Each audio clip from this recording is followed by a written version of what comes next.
બનાસકાંઠાના વિભાજનના નિર્ણયને ઘણા દિવસો વીતી ચૂક્યા છે, પરંતુ હજુ સુધી જે વિરોધનો વંટોળ છે તે ચાલુ છે।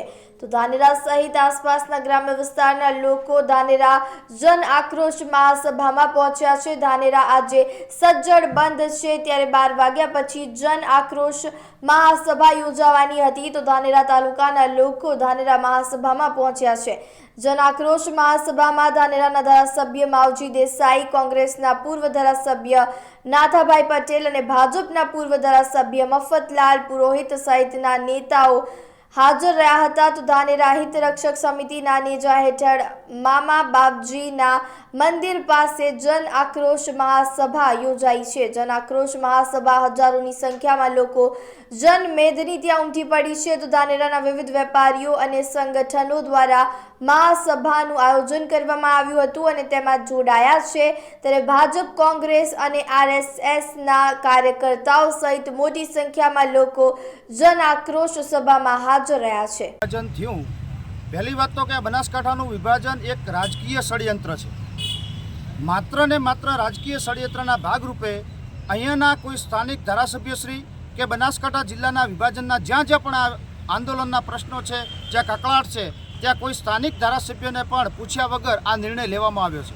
સતત 1 તારીખથી લઈ અને આજે 18, 19 અને 20 અને આજે 21 તારીખ એટલે કે 20 દિવસથી સતત ચાલતા બંધના કાર્યક્રમ હોય કે પછી જન આક્રોશના આંદોલનના કાર્યક્રમ હોય કે ધરણાના કાર્યક્રમ હોય, એના નિમિત્તે આજે જન આક્રોશ વિકાસ મહાસભાનું જે આક્રોશની જે મહાસભા છે, આ લોકોના જે જુવાળની, એ આજનું આયોજન કરવામાં આવેલું છે।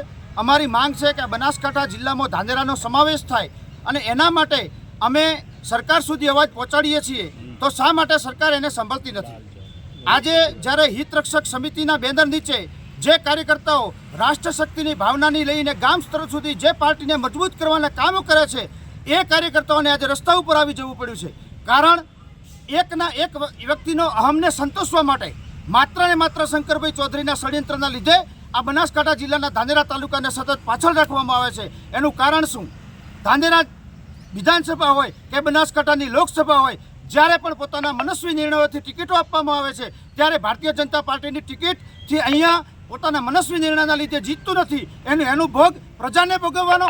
ધાનેરાનો બ્રિજ હોય કે ધાનેરા ડીસાનો મેઇન રાજસ્થાનને જોડતો હાઈવે માર્ગ હોય, એ પણ બીજા માર્ગે વાળી દઈ અને આવું ઘણું બધું નુકસાન એ આ ધાનેરાની પ્રજાને ભોગવવું પડ્યું છે। હવે આજે નહીં ભોગવે એના માટે થઈ અને આ પ્રજા સતત રસ્તા ઉપર ઉતરી છે। આજે ગામે ગામથી લોકો ટ્રેક્ટર ગાડીઓ લઈ અને સ્વયંભૂ ઉમટ્યા છે અને મહાન આ ધાનેરાની ધરતી એ સુંદરપુરજી મહારાજની ધરતી છે અને આ ધરતી ઉપર ફરીથી લોક જુવાળ સાથે અમે અમારા ન્યાય માટે લડીને જંપીશું અને ન્યાય લઈને જંપીશું।